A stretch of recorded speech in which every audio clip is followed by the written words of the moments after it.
"Dad, we need you to sign this. It's just a formality." That's what my son-in-law said. He was smiling when he said it. I remember thinking how much I hated that smile. I didn't sign it that day.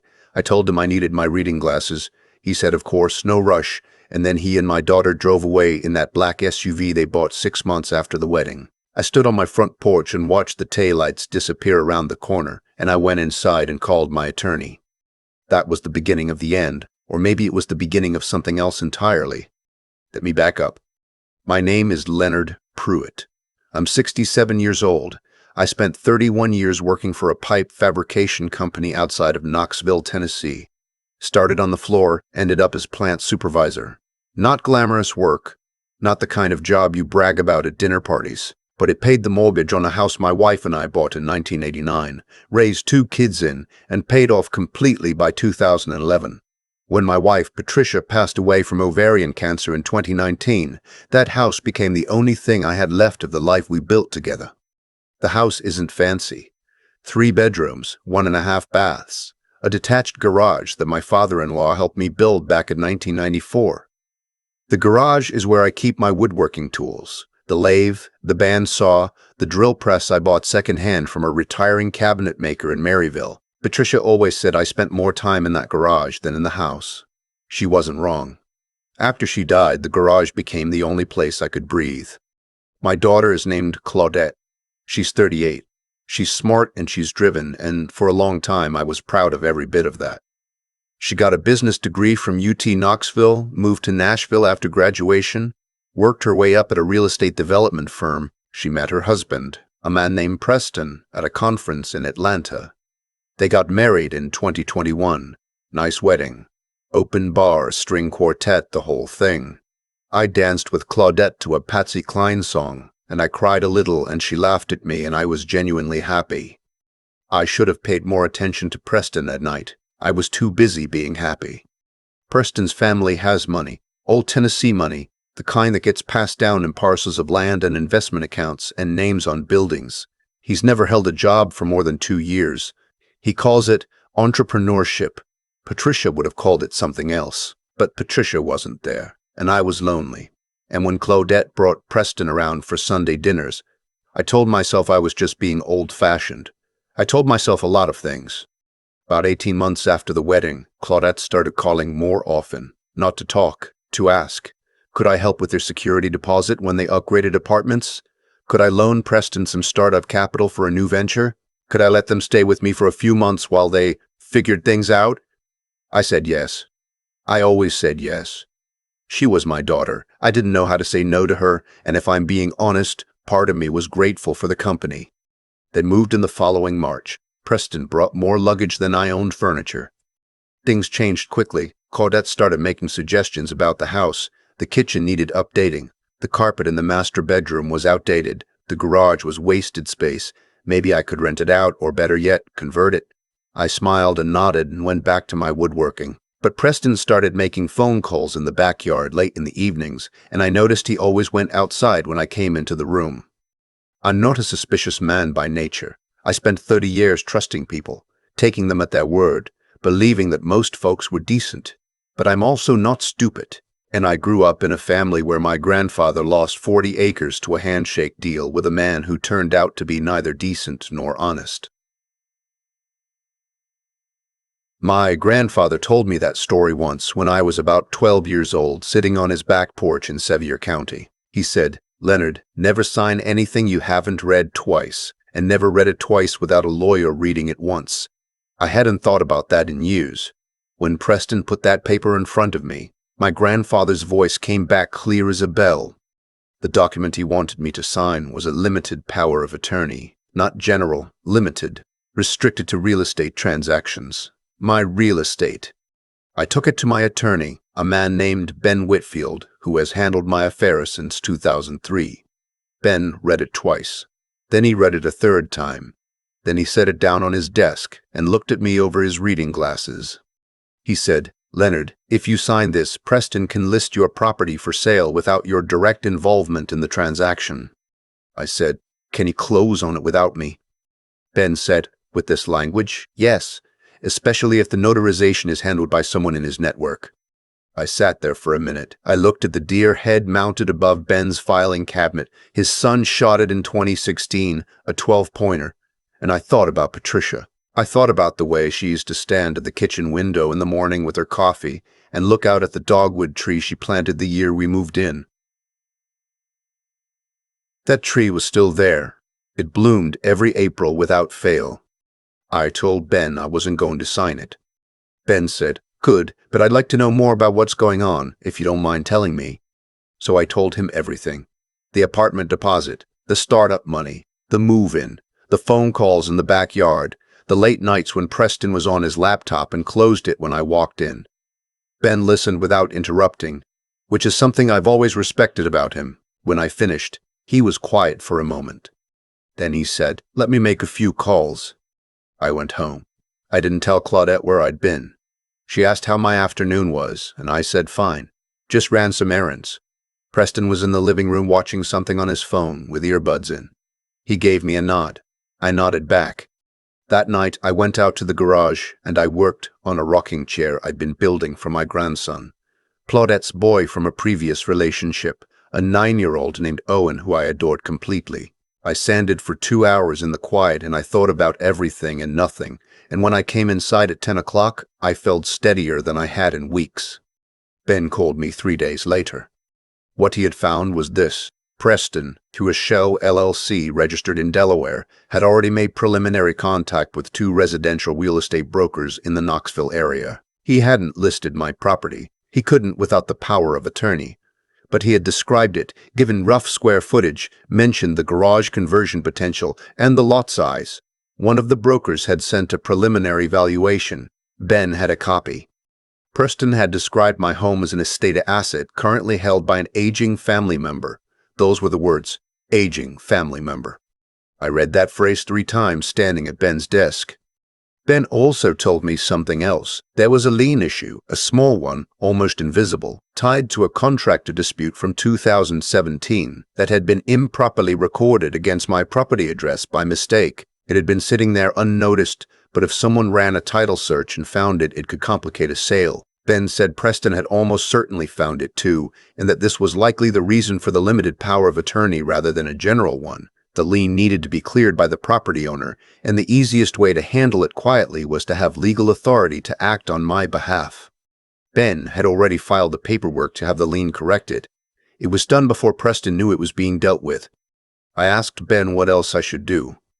He said, "Update your estate documents, today if possible." We spent 2 hours in his office that afternoon. I updated my will. I established a revocable living trust with my property as the primary asset. I named my son, a quiet man named Douglas who lives in Chattanooga, teaches high school history, and has never once asked me for anything, as the sole trustee. The trust had a no-contest clause and a specific provision that the property could not be sold without the consent of both Douglas and a second trustee, Ben's firm, for a period of 15 years or until my death. There was one more thing. Ben suggested it and I agreed immediately. I changed the locks. I told Claudette and Preston that the door lock had been sticking and I'd had a locksmith come out. That was true. I just didn't mention that I'd changed every lock in the house and the garage and that I had not given them new keys. Claudette looked at me strangely. She said, "Do we get new keys, Dad?" I said, "Of course, sweetheart. I just haven't had them made yet." I never made them.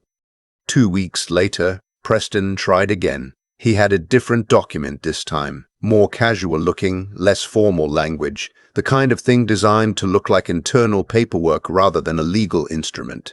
He told me it was for insurance purposes, something the real estate firm needed for property valuation records. He set it on the kitchen table next to my coffee cup with a pen already on top of it. I looked at it. I looked at him. I said, "I'll have Ben look at it." Something shifted in his face. Just for a moment, he covered it fast, went back to the smile. He said, "It's really just routine, Leonard. Shouldn't need an attorney for something like this." I said, "All the same." He picked up the document and put it back in his folder and left the room. I heard him on the phone in the backyard 20 minutes later, speaking in a low voice I couldn't make out. That evening, Claudette came to me in the garage. She sat on the stool by the workbench. the same stool her mother used to sit on when she came out to talk to me, and she told me that she and Preston were under a lot of financial pressure. The new venture wasn't performing. They had some credit issues. She was looking at the house as an asset that was just sitting there, when it could be working for our family. Those were her words. Working for our family. I asked her which family she meant. She got quiet. I kept sanding. The rocking chair was nearly done by then. The grain on the oak had come out beautiful, tight and even, the way good Tennessee oak runs. I'd built it so the seat curved just right, so Owen could sit in it without sliding forward the way little kids do in chairs built for adults. I said, "Claudette, your mother and I paid off this house with 30 years of work. It is not an asset that is sitting anywhere. It is the place where you grew up. It is the place where your mother died. It is the only thing I own in this world that cannot be replaced." She started to say something. I kept talking. I said, "I know about the LLC in Delaware. I know about the conversations with the brokers. I know about the valuation document. Ben knows about all of it too. And I need you to understand something clearly. This house is now held in a trust that neither you, nor Preston, nor anyone else can touch without Douglas's approval and Ben's approval, and that is not going to change." The garage was very quiet after that. I could hear a dog barking somewhere down the street.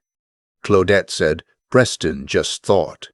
I said, "I know what Preston thought. I want to know what you thought, Claudette. When you moved into my house and ate my food and asked me to sign papers so your husband could sell the place where your mother kept her Christmas ornaments, what did you think?" She didn't answer. Her eyes were wet. I don't know if it was guilt or frustration or something else. I wanted it to be guilt. I'm not sure it was. I told them they had 30 days to make other arrangements. I said it plainly, without anger, the way my father would have said it. I said I would not be calling the police or taking any legal action beyond what had already been done, because she was still my daughter and Owen was still my grandson, and I wasn't going to blow up what remained of this family over a scheme that had already failed. But I told her that if she chose Preston over this, I wouldn't stop her. People make their choices. She moved out 12 days later. Preston left in the middle of the day while I was at the hardware store. He didn't say goodbye. Claudette called me the night they moved out. She said she was sorry. She said Preston had convinced her that the house would be more valuable to me as cash, that it was just logical, that I was holding on to something out of sentiment. She said she had told herself that it was the practical thing to do and that I would understand eventually. I said your mother planted a dogwood tree in the front yard the spring we moved in. It blooms every April. Did Preston's valuation account for that? She was quiet for a long time. I said, "Come see Owen's rocking chair when you're ready. It's finished." She came the following Sunday. She came alone. We sat on the back porch and drank coffee and didn't talk about Preston or the LLC or any of it. She looked at the garage and at the dogwood tree, which was still bare in the February cold, and I think she was seeing things she had stopped seeing for a while. She asked me if I was angry. I said, I was. Not anymore. Anger takes too much energy, and I've got a rocking chair to deliver." She laughed a little. It sounded like her mother. Preston filed for divorce 4 months later. I wasn't surprised. I don't think Claudette was either. Douglas drove up from Chattanooga on a Saturday in April, the weekend the dogwood bloomed. We sat on the porch the way our father used to sit with us when we were boys, not saying much, watching the light change. Owen was in the backyard on the rocking chair, rocking with great seriousness the way 9-year-olds do when they're pretending to be much older. Douglas said, "You know, Pop, you could have just told them no." I said, "I know, but this way they learn something." He thought about it and said, "What did they learn?" I looked at the dogwood tree. The white blooms were open all the way they only get on a warm April morning when the frost is finally given up. I said that the things worth keeping don't always look like money. Douglas nodded. We drank our coffee. Owen rocked in his oak chair and the morning stayed quiet, and that was enough. That was more than enough. There's a dogwood tree in my front yard that blooms every April whether I deserve it or not. Patricia planted it the spring we moved in. She didn't ask anyone's permission. She just dug a hole, put the roots in, covered them up, and watered it That's how she did everything, quietly, without ceremony, without needing anyone to notice. I've been thinking about that tree a lot lately. What happened with Claudette and Preston didn't come out of nowhere. I see that now. I enabled it slowly, the way you enable a leak in a roof by not climbing up to check it. Every time I said yes, when I should have asked questions, every time I looked the other way because I didn't want to see what I was seeing, I was handing someone a little more rope. That's not self-pity. It's just honest accounting. The choices I made early on made the later choices possible. That's how it works. Not punishment from somewhere outside you. Just the plain arithmetic of actions and their consequences adding up over time. What saved me wasn't luck. It was something my grandfather put in me when I was 12 years old, sitting on a porch in Sevier County. He didn't call it wisdom. He probably would have laughed if you used that word. He just said don't sign what you haven't read, and don't read it without someone smarter than you reading it too. That's knowing how the world actually works and respecting that knowledge enough to act on it. I almost didn't. I almost told myself I was being paranoid, being difficult, being the kind of stubborn old man nobody wants to deal with. I'm glad I didn't listen to that voice. The harder part was what came after, sitting across from Claudette in the garage, looking at her face, saying the things that needed to be said without cruelty and without backing down. That took something different.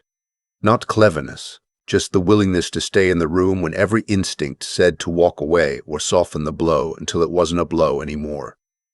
I've learned that doing the right thing rarely feels righteous in the moment. It mostly just feels hard and lonely and necessary. Preston is gone now. Claudette is rebuilding. Owen rocks in the oak chair. I made him and doesn't know any of it happened, which is exactly as it should be. I'm not angry. I spent a few weeks being angry and it didn't produce anything worth keeping. What I've kept instead is something simpler. The knowledge that I stood up when it counted, that I protected what my father and my wife and 31 years of honest work made possible, and that I did it without becoming someone I wouldn't recognize in the mirror. The dogwood bloomed again this April, same as always, wide open by 9 in the morning on a warm day, no drama about it, no announcement, just doing what it was put in the ground to do. I think about that, and I think that's about all any of us can ask for.